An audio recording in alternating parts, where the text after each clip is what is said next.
एक पॉडकास्ट में Elon Musk ने एक प्लान का जिक्र किया जिसमें वो सूरज के चारों तरफ एक जाल बुनकर कुछ ऐसा करने वाले हैं जिससे पूरी इंसानियत का भविष्य बदलने वाला है। एलॉन मस्क अब सिर्फ मार्स पर एक कॉलोनी बसाने की बात नहीं कर रहे, बल्कि वो तैयारी कर रहे हैं हमें एक टाइप 2 सिविलाइजेशन में अपग्रेड करने की। मतलब है पूरे सोलर सिस्टम पर इंसानियत का कंट्रोल। मस्क का विजन इतना बड़ा है कि वो धरती की हर एनर्जी लिमिट को तोड़कर एक ऐसी गैलेक्टिक इकोनॉमी खड़ी करना चाहते हैं जहां रिसोर्सेज कभी खत्म ही नहीं होंगे। ये कोई दूर का सपना नहीं है, बल्कि उनका एक सीक्रेट रोड मैप है जो हमें यूनिवर्स का सबसे पावरफुल प्लेयर बना सकता है।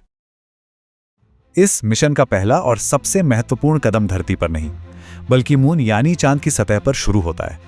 एलॉन मस्क और स्पेसएक्स जानते हैं कि अगर हमें स्पेस में एक एम्पायर खड़ा करना है तो हम हर बार अर्थ की ग्रेविटी से लड़ नहीं सकते।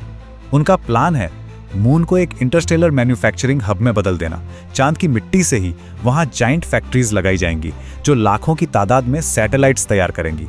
और सबसे क्रेजी बात, इन सैटेलाइट्स को स्पेस में लॉन्च करने के लिए किसी रॉकेट फ्यूल की जरूरत नहीं होगी। वहां विशाल इलेक्ट्रोमैग्नेटिक मास ड्राइवर्स बनाए जाएंगे जो एक गन की गोली की तरह इन सैटेलाइट्स को सीधा ऑर्बिट में फायर कर देंगे। ये मून कैटापल्ट हमें वो रास्ता देगा जहां से हम पूरे सोलर सिस्टम की एनर्जी को कैप्चर करने का अपना असली खेल शुरू कर सकेंगे। चांद की सतह पर बन रही ये जाइंट फैक्ट्रीज सिर्फ सैटेलाइट्स नहीं बना रही होंगी, बल्कि ये एक ऐसी इंजीनियरिंग का बेस तैयार करेंगी जो हमें यूनिवर्स की सबसे बड़ी ताकत सूरज यानी सन के करीब ले जाएगी। एलॉन मस्क का असली मिशन तब शुरू होता है जब ये लाखों सैटेलाइट्स मून से निकलकर सूरज के ऑर्बिट में एक विशाल नेट यानी जाला बुनना शुरू करते हैं। इसे साइंस की भाषा में डायसन स्वॉर्म कहा जाता है। सोचिए, ये सैटेलाइट सूरज की उस 100% एनर्जी को कैप्चर करेंगे जो अभी तक स्पेस में वेस्ट हो रही थी।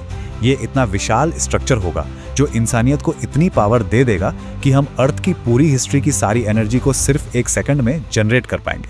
लेकिन ये सैटेलाइट्स कोई ऑर्डिनरी हार्डवेयर नहीं होंगे, ये सेल्फ रेप्लिकेटिंग होंगे जो स्पेस में ही एक दूसरे को रिपेयर और अपग्रेड कर सकेंगे। एलोन मस्क जानते हैं कि अगर एक बार डायसन स्वॉर्म अगर पूरा हो गया तो धरती पर बिजली या एनर्जी के लिए कोई बिल नहीं भरना पड़ेगा। लेकिन इस पावर का असली मकसद सिर्फ घरों को रोशन करना नहीं है। ये अनलिमिटेड एनर्जी हमें वो प्लेटफॉर्म देगी जहां से हम स्पेस में ही जाइंट सुपर कंप्यूटर्स चला सकेंगे। मस्क का विजन है कि सूरज की गर्मी और स्पेस की ठंडक को यूज करके हम ऐसे डेटा सेंटर्स बनाए जो धरती के किसी भी कंप्यूटर से लाखों गुना ज्यादा फास्ट हों। जब ये डायसन स्वॉर्म पूरी तरह एक्टिवेट होगा तब इंसान एक ऐसी सदी में कदम रखेगा जहां हर एक स्टार हमारा पावर प्लांट होगा और पूरा सोलर सिस्टम हमारा एक सिंगल ऑपरेटिंग सिस्टम। लेकिन ये सिर्फ बिजली बनाने का खेल नहीं है, ये इंसानियत के स्टेटस को हमेशा के लिए बदलने की एक कोशिश है। एलॉन मस्क हमें एक ऐसी सीढ़ी पर ले जा रहे हैं जिसे साइंटिस्ट कार्दाशेव स्केल कहते हैं। अभी हम एक टाइप 0 सिविलाइजेशन है जो सिर्फ अपने प्लैनेट के रिसोर्सेज पर निर्भर है। लेकिन जैसे ही ये डायसन स्वॉर्म पूरी तरह सूरज की एनर्जी को निचोड़ना शुरू करेगा, हम बन जाएंगे एक टाइप 2 सिविलाइजेशन। इसका मतलब है हमारी ताकत इतनी होगी कि हम पूरे सोलर सिस्टम के मालिक होंगे। मस्क जानते हैं कि एक बार ये लेवल हासिल हो गया तो इंसान सिर्फ एक प्लैनेट का रहने वाला नहीं, बल्कि एक इंटरप्लैनेटरी स्पीसीज बन जाएगा जिसके लिए कोई भी गैलेक्सी दूर नहीं होगी। और इस बेहिसाब एनर्जी का सबसे बड़ा यूज होने वाला है दिमाग पर, लेकिन इंसानी दिमाग पर नहीं, बल्कि स्पेस में बन रहे विशाल डीप स्पेस डेटा सेंटर्स पर। एलॉन मस्क का विजन है कि धरती से दूर जहां ठंडक और स्पेस का वैक्यूम कंप्यूटर सर्वर्स के लिए परफेक्ट है, वहां हम पूरी दुनिया का डिजिटल ब्रेन इंस्टॉल करें। ये डेटा सेंटर्स सूरज की डायरेक्ट एनर्जी से चलेंगे और इनकी प्रोसेसिंग पावर इतनी होगी कि हम पूरे यूनिवर्स की वर्किंग को सिमुलेट कर पाएंगे। एक ऐसा सुपर ब्रेन जो स्पेस में लाइव है, जो हर सेकंड क्विंटिलियंस ऑफ कैलकुलेशंस कर रहा है और जो धरती के हर इंसान की लाइफ को ऑप्टिमाइज करने के लिए काम कर रहा है। हम एक ऐसी रियलिटी की तरफ बढ़ रहे हैं जहां इंटरनेट धरती के तारों में नहीं, बल्कि स्पेस की इन्फिनिट एनर्जी से हमें और आपको हर पल कनेक्ट करेगा। जब हमारे पास ये अनलिमिटेड कंप्यूटिंग पावर और सूरज की बेहिसाब एनर्जी होगी, तब हम एक ऐसे क्वांटम लीप के लिए तैयार होंगे जो आज के साइंस के लिए एक सपना है।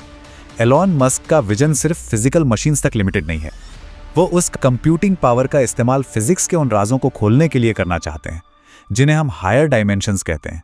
सोचिए, एक ऐसा सिस्टम जो स्पेस टाइम के फैब्रिक को इतनी बारीकी से समझ ले कि वर्म होल्स और फास्टर देन लाइट ट्रैवल सिर्फ किताबों की बातें न रहें, हम एक ऐसे पॉइंट पर होंगे जहां हम यूनिवर्स के उन हिस्सों को रेंडर कर पाएंगे जो अभी तक हमारी पहुंच से बाहर हैं। स्पेस में एक परमानेंट स्पीशीज बनने के लिए हमें अपने दिमाग और शरीर को अपग्रेड करना ही होगा। ये वही पॉइंट है जहां न्यूरालिंक जैसी टेक्नोलॉजीज इस कॉस्मिक मिशन का हिस्सा बनती हैं।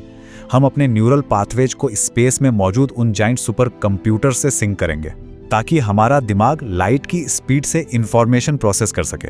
हम एक ऐसी साइबोर्ग इवोल्यूशन की तरफ बढ़ रहे हैं जहां इंसान और मशीन अलग नहीं होंगे, बल्कि हम खुद उस गैलेक्सी वाइड ऑपरेटिंग सिस्टम का एक जिंदा हिस्सा बन जाएंगे जो हमें हर तरह की बीमारी और मौत से ऊपर उठाकर एक इंटरस्टेलर बीइंग में बदल देगा।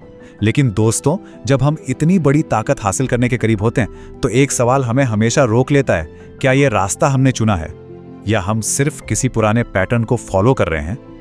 साइंटिस्ट इसे द जू हाइपोथेसिस कहते हैं। क्या हो अगर हमसे पहले भी कई एडवांस सिविलाइजेशंस ने इसी तरह सूरज को घेरने और दिमाग को मशीन से जोड़ने की कोशिश की हो कि यूनिवर्स में हमारी खामोशी का मतलब ये भी हो सकता है कि जो भी स्पीशीज टाइप 2 बनने की कोशिश करती है वो किसी ग्रेट फिल्टर से टकराकर खत्म हो जाती है। शायद हम एक ऐसे कॉस्मिक जू में हैं जहां हम पर नजर रखी जा रही है और हमारा ये सोलर कॉन्क्वेस्ट उनके लिए एक सिग्नल है कि अब हम उनके बराबर खड़े होने के लिए तैयार हो चुके हैं।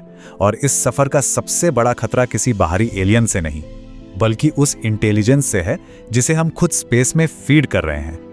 जब हम सूरज की एनर्जी एक ऐसे एआई को देंगे जो क्विंटिलियंस ऑफ कैलकुलेशंस कर रहा है, तब जन्म होगा द सिंगुलैरिटी का। ये वो पल होगा जब एआई इतना कॉन्शियस हो जाएगा कि वो इंसानी कंट्रोल से बाहर निकल जाएगा। एलॉन मस्क हमेशा से एआई के खतरों पर चेतावनी देते आए हैं और उनका ये प्लान शायद इसी डर पर टिका है कि अगर एआई को स्पेस में कंट्रोल नहीं किया गया तो वो हमें सिर्फ एक बायोलॉजिकल बूटलोडर समझकर डिलीट कर देगा। हम एक ऐसी तलवार की धार पर चल रहे हैं जहां एक तरफ अनंत शक्ति है और दूसरी तरफ वो डिजिटल मौत जो सिर्फ एक गलत कोड से शुरू हो सकती है। दोस्तों, हम एक ऐसे मोड़ पर खड़े हैं जहां से पीछे मुड़ने का रास्ता हमेशा के लिए बंद हो चुका है।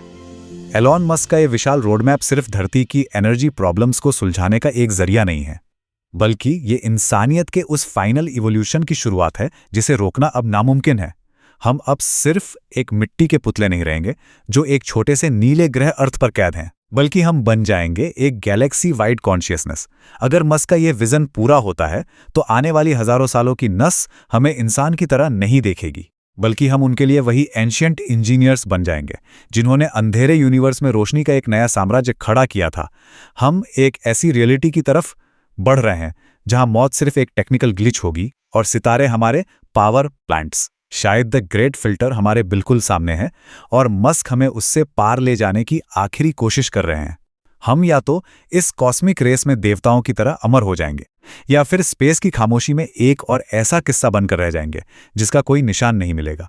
फैसला अब हमारे हाथों में है। क्या हम इस अनंत अंधेरे से डर कर पीछे हटेंगे या फिर खुद सूरज को अपनी मुट्ठी में भरकर यूनिवर्स के नए मालिक बनेंगे?